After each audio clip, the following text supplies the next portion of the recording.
Hello guys, সবাইকে জানাই ঈদ মুবারক। আর ঈদের নামাজ পড়তে বের হয়ে গেলাম ঘর থেকে। আমরা রাস্তায় বের হয়ে গাড়ির জন্য অপেক্ষা করতেছি।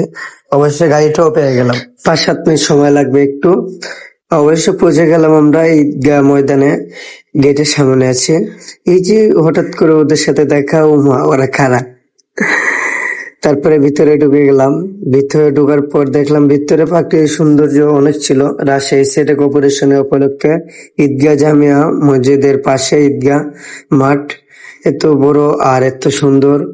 আর আমি বসার পর দেখতে পারলাম হুজুরে অনেক সুন্দর বয়ান করতেছে, আর সবাই আসতেছে মানুষ।